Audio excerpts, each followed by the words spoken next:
បាទសូមអនុញ្ញាតគោរពស្វាគមន៍ប្រិយមិត្តជាទីគោរពនិងជាទីមេត្រីមកកាន់ Channel YouTube Reddy Talking បាទនៅក្នុងវីដេអូនេះខ្ញុំនឹងនិយាយពីការប្រកួតមួយហើយខ្ញុំនឹងវិភាគជូនបងប្អូនហើយបងប្អូនអាចចូលរួមវិភាគជាមួយខ្ញុំបានថាតើការប្រកួតនេះអ្នកណាអាចនឹងមានប្រៀបជាងអ្នកណា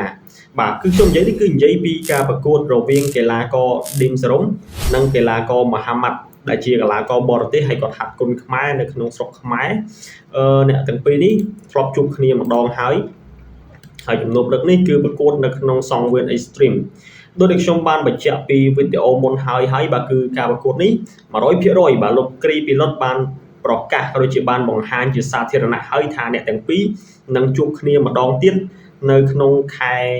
ធ្នូនេះបាទគឺនៅចុងខែឬក៏យើងអាចនិយាយបានថាជាការប្រកួតនៃឆ្នាំចុងក្រោយនៃឆ្នាំ2025អញ្ចឹងគាត់ប្រកួតខែធ្នូហ្នឹងចុងខែប្រហែលជាថ្ងៃឆ្លងឆ្នាំក៏យើងមិនទាន់ដឹងដែរនេះគឺជាដំណឹងដែលយើងទទួលបានថា 100% ជាការច្បាស់ការពីលោកគ្រីពីឡុតដែលជាអ្នកចាប់គោនៅក្នុងសង្វៀន Extreme គុនខ្មែរហើយលើថាការប្រកួតនេះគឺជាការប្រកួតដណ្ដើមខ្សែក្រវ៉ាត់ Extreme ទៅទៀតបាទគឺជាខ្សែក្រវ៉ាត់ Extreme Super Silver ហើយការប្រកួតនេះគឺការប្រកួតកង់ធំចេញម្រាមបាទសូមអធិស្ឋានគឺកង់ធំបាទកង់ធំវាយ5ទឹកទៀតផងចំពោះការប្រកួតរបស់អ្នកទាំងពីរបាទគឺអ្នកទាំងពីរបានទទួលយកក៏ដូចជាពេញចិត្តចំពោះការប្រកួតទាំងសងខាងរួចហើយកំពុងតែបុកវឹកហាត់ដើម្បីត្រៀមសម្រាប់ការប្រកួតតែប៉ុណ្ណោះបាទសម្រាប់ខ្ញុំការប្រកួតរបស់អ្នកទាំងពីរយើងមើលទៅលើកីឡាករ Dim Sarom ក៏ដូចជាកីឡាករ Mohamad បងប្អូនអាចចូលរួមចែករំលែកក៏ដូចជាទស្សន៍ទាយការប្រកួតបានបាទសម្រាប់ខ្ញុំយល់ពីការប្រកួតតាមគំនិតរបស់ខ្ញុំហើយបងប្អូនអាចគិតតាមគំនិតបងប្អូនដែរអញ្ចឹងយើងមានគំនិតរៀងៗខ្លួននិងការស្រឡាញ់ទៅលើកីឡាកររៀងៗខ្លួនហើយក្នុងវីដេអូនេះខ្ញុំចង់ចែករំលែកក៏ដូចជាចង់និយាយពីចំណង់ចំណូលចិត្តរបស់ខ្ញុំតាក់ទងនឹងការប្រកួតរបស់អ្នកទាំងពីរថាតើមួយណាដែលខ្ញុំជឿជាក់ថាគាត់អាចឈ្នះហើយមួយណាខ្ញុំជឿជាក់ថាគាត់នឹងចាញ់អញ្ចឹងសម្រាប់ការគិតរបស់ខ្ញុំ Dim Sarom ដែលប៉ះជាមួយ Mohamad លើកទី2នេះខ្ញុំនៅតែគិតថា Dim Sarom អាចមានភាគរយឈ្នះច្រើនបើនិយាយស្រួលស្ដាប់ថាខ្ញុំជឿថា Dim Sarom ឈ្នះប៉ុន្តែសម្រាប់ខ្ញុំគិតថា 70% បងប្អូនណា 70% Dim Sarom អាចឈ្នះ Mohamad ដដែលហើយ Mohamad មានត្រឹមតែ 30% ប៉ុណ្ណោះបាទអញ្ចឹងការប្រកួតនេះ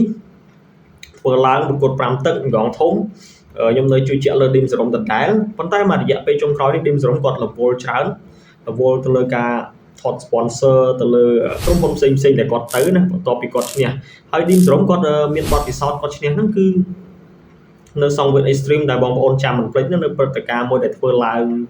កាលពីប្រហែលខែមុននោះដែលជាការប្រកួតមួយ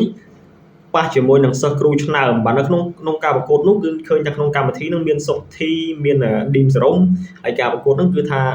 សុកធីក៏ឈ្នះពេជ្រសម្បត្តិ Dim Sarom ក៏ឈ្នះពេជ្រសង្ហៈដោយ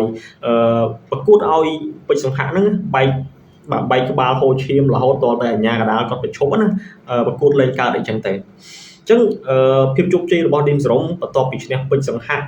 ឈ្នះ Mohamad ធ្វើឲ្យ Dim Sarom គាត់មានកេរ្តិ៍ឈ្មោះល្បីហើយមានឱកាសច្រើនហ្នឹងហើយមាន sponsor មានអ្នកជួយឧបត្ថម្ភហ្នឹងគាត់ច្រើនមែនទែនហើយចឹងធ្វើឲ្យ Dim Sarom គាត់មានអារម្មណ៍ក៏ដូចជាខំប្រឹងប្រែងវឹកហាត់បន្តទៀតប៉ុន្តែការប្រកួតរបស់គាត់បន្ទាប់នេះជាការប្រកួតជួបជាមួយនឹងដៃគូចាស់ឬអាចនិយាយបានថាពីរនាក់នេះគេស្គាល់ក្បាច់គ្នាហើយហ្នឹងបាទគេធ្លាប់ប៉ះគ្នាម្ដងគេដឹងថាកីឡាករហ្នឹងខ្លាំងអីខ្សោយអីដឹងរៀងខ្លួនបាទរវាង Mohamad ជាមួយនឹង Dim Sarom ប៉ុន្តែ Dim Sarom គឺជាកីឡាករក្បាច់គាត់ចេះបត់បែនទាំងការប្រកួតលឿនយឺតបាទដូចយើងឃើញការប្រកួតរបស់គាត់ជាមួយនឹងកីឡាករពេជ្រសង្ហៈអញ្ចឹងបងប្អូនដំបូងឡើយគាត់បុកដែរបាទទឹកទី1ទឹកទី2ដូចជាបុកដែរប៉ុន្តែដល់ពេលចូលមិនចុះជាមួយនឹងពេជ្រសង្ហៈគាត់ព្យាយាមថយបាទកីឡាករ Dim Sarom គាត់ព្យាយាមថយសម្រុះសម្រួលជាមួយនឹងក្បាច់របស់គាត់តាមចលនាតាមទម្រង់ដែលគាត់វាយហ្នឹងក៏អាចទទួលបានជ័យជំនះទៅលើកីឡាករពេជ្រសង្ហៈអញ្ចឹងមានន័យថាការវិភាគនេះខ្ញុំចង់និយាយថាគុំថាឡើយកីឡាករ Mohamad ចេះក្បាច់ប៉ុណ្ណាក៏ដោយរឹងប៉ុណ្ណាក៏ដោយមាំប៉ុណ្ណារឹងប៉ុណ្ណាលឿនប៉ុណ្ណាគឺ Dim Sarom គឺមានក្បាច់ក្នុងការទប់ក្នុងការសងក្នុងការទទួលសម្រាប់ការប្រកួតនឹងហើយចឹងខ្ញុំនៅតែជឿជាក់ដដែលថា Dim Sarom នឹងឈ្នះបាទ Mohamad ដល់ទៅ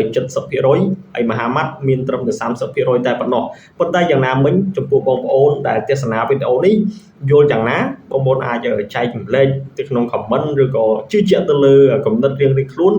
ទោះជាយ៉ាងណាក៏ដោយកីឡាគឺជាការនាំមកនៅការសប្បាយយើងអាចទូទាយលេងជា fan ដូចគ្នាហ្នឹងហើយបញ្ចេញមតិរៀងៗខ្លួនណាអញ្ចឹងខ្ញុំជឿជាក់លើ Dim Srom ដដែលទេអញ្ចឹងយើងមិនទាន់ដឹងថាគាត់ឈ្នះឬចាញ់ទេប៉ុន្តែនេះជាចិត្តរបស់ខ្ញុំជាការគ្រប់គ្រងរបស់ខ្ញុំអញ្ចឹងយើងមានតែរងចាំមើលនឹងការប្រកួតនៅចាប់ផ្ដើមដោយសារតែលោកពីលុតគាត់បានបង្ហាញព័ត៌មានមកច្បាស់ប៉ុណ្្នឹងហើយយើងដឹងថាកីឡាករ2នាក់នេះគាត់បានចុះកុងត្រាហើយបាត់ហើយបាទចុះកុងត្រាហើយប្រហែលនោះបាទបានសងភាគីទាំងសងខាងគាត់ពេញចិត្តក្នុងការប្រកួតហើយការប្រកួតនេះគឺជាការប្រកួតដើមខ្សែក្បាត់ណាបងប្អូនមហាម៉ាត់គេមានខ្សែក្បាត់ extreme ហើយបាទនៅតែ Dim Srom ទេបាទ Dim Srom ដូចជាមិនទាន់មានទេបងប្អូនណា